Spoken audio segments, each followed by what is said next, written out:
these teachings are very ancient. This is a lineage that was founded so long ago, before the formalized cultures and tribes that we know today.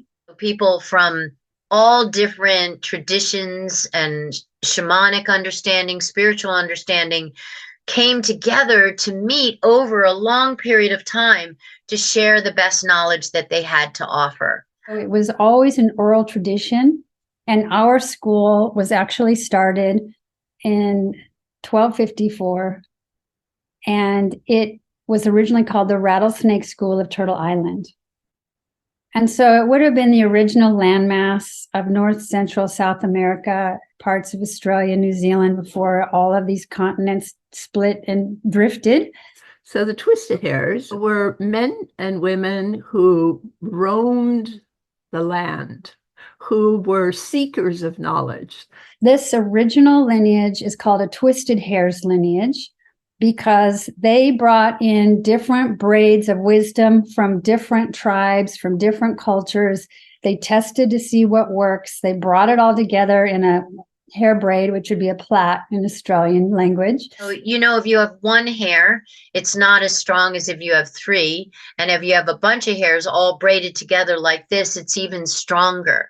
And so the idea was that each lineage that came together were seeking, and they were seeking to know more. And so they traveled the land and gathered the best of the knowledge from many, many different peoples and many, many different tribes and nations, and they would test them out to see. Wasn't good enough that it just worked in one place. It had to work and feed and nourish the people in many locations and over a long period of time. And then they would all disperse, bring this information home to their people where they came from, wherever it was they came from, and looked to see, did this support the people? Did it help the people grow? And then these individuals actually were designated as those teachers and healers that would take these teachings out to the people. Who were just brilliant in their understanding of the universe, of the stars, of the plants, of healing properties. And this is where the Red Lodge teachings come from, where sweet medicine comes from. Our actual lineage that we study, that's called the Sweet Medicine SunDance Path, was actually founded in the 1970s when the original elders took a vote and they recognized that it was time to bring these teachings out into the world to anyone who wanted to learn them, and to not just keep them hidden away or available to just certain indigenous populations. And most recently, like about 50 years ago, it was opened to all races, all creeds.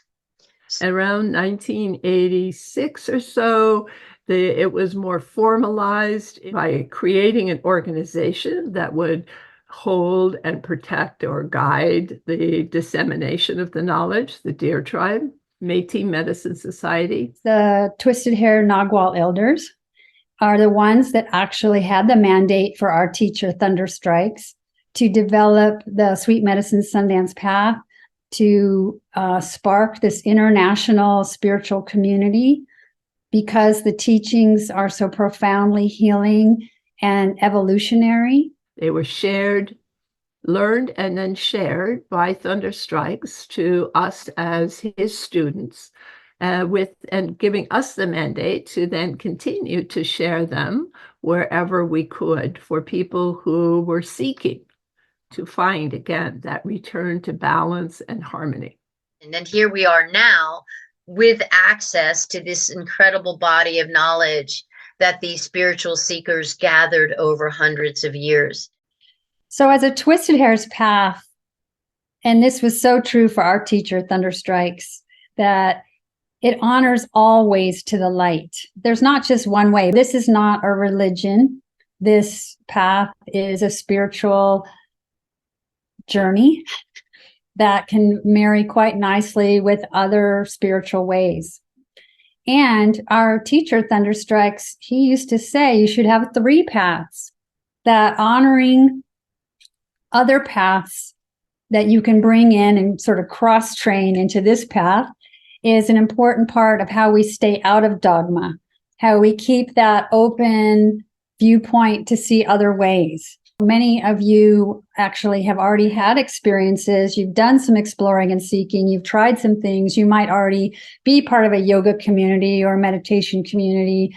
There is an ongoing respect for the differences, for the gifts, for the diversity of how human beings have learned to listen to spirit, to live on this planet, to create their own cultural expression of truth and life.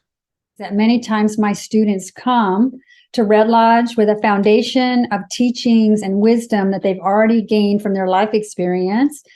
And within Red Lodge, many times we give additional wisdom and teachings and often reassemble the wisdom that you have in a way that you can access it even stronger. Anyone coming to Red Lodge does not have to give up anything else that they've already been engaging with. It's more a yes and how it can be complementary. And so that's what's important, is to honor all the work and the healing and the epiphanies and illuminations and everything you've done in your self-discovery. And that is that seeking, curious, explorative soul that's going to come to Red Lodge and ask for more.